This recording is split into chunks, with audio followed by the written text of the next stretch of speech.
ओम शांति। मैं आज आपको एक कहानी सुनाती हूँ। एक राजा था, उसकी 4 रानियाँ थी। सबसे छोटी रानी को वो बहुत प्यार करता था। कहीं जहाँ भी जाता था उसको साथ लेके जाता था। और जो उससे ऊपर वाली तीसरे नंबर की थी, उसको कभी कभी मित्र संबंधियों में, कहीं रिश्तेदारों में कोई ज़रूरी काम होता तो ले जाता। जो दूसरे नंबर वाली होती वो हमेशा घर पे ही रहती, वो कहीं नहीं जाती थी। पर कभी कभी उसको भी मित्र संबंधियों में ज़रूरी कार्य के लिए ले जाता था। जो नंबर पहले 1 नंबर वाली, सबसे पहली नंबर वाली थी, उसको तो वो बिल्कुल नफ़रत ही करता था, उससे कभी बात भी नहीं करता था। तो ऐसे ही वो टाइम निकल गया, बीतता गया। तो एक वक्त आया कि राजा बीमार पड़ गया, उसका अंत समय आ गया। तो उसने अपने सबसे प्रिय रानी, छोटी रानी को बुलाया और उसको बोला, देखो अब मेरा जाने का समय हो गया, मेरे जाने के बाद तो सती हो जाना।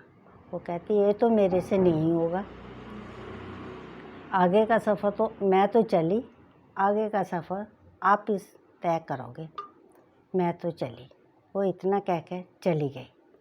फिर वो दूसरी रानी को बुलाता है, उसको कहता है, तुम मेरे साथ चलोगी? वो कहती, फिर मैं तो आपके जाने के बाद आपका क्रियाक्रम, सारे सामान सामग्री का जो इंतज़ाम होगा मैं वो कर दूँगी।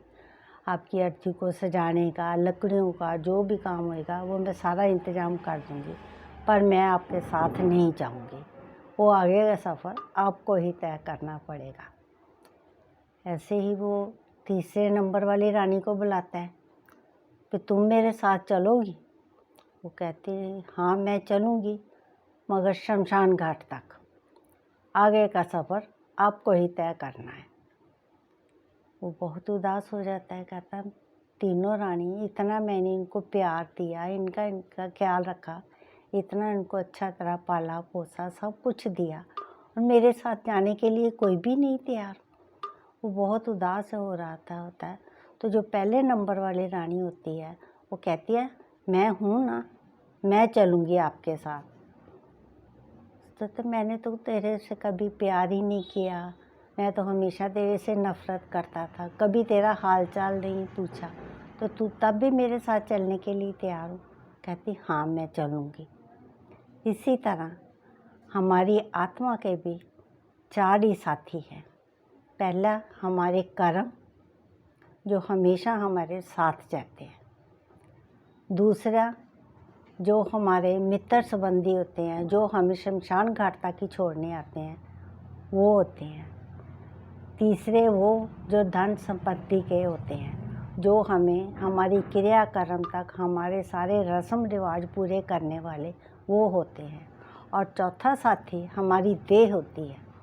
जब इस देह से आत्मा निकल जाती है, तब ये देह उसी वक्त उसका साथ छोड़ देती है।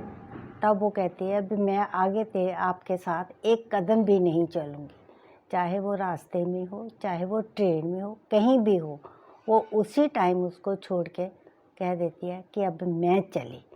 वो एक कदम भी उसके साथ चलने के लिए तैयार नहीं होती। इस तरह हमारे आत्मा के भी 3 रूप, मन, बुद्धि और संस्कार, और हमारे 7 गुण हैं, सुख, शांति, प्रेम, पवित्रता, ज्ञान, शक्ति, और 8 है शक्तियाँ, सामना करने की, सहन करने की, सम्मानने की, विस्तार स्मरण करने की, सहयोग देने की।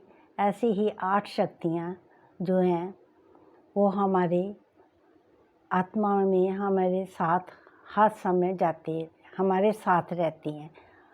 और हमें ये स्मरण हमें रखना चाहिए, हमें याद रखना चाहिए कि हमें हमेशा अच्छे कर्म करने चाहिए, जो हमें हमारा अगला जन्म देने के लिए भी वो हमारे साथ ही अच्छे कर्मों का फल जाए, अच्छे संस्कार जाए।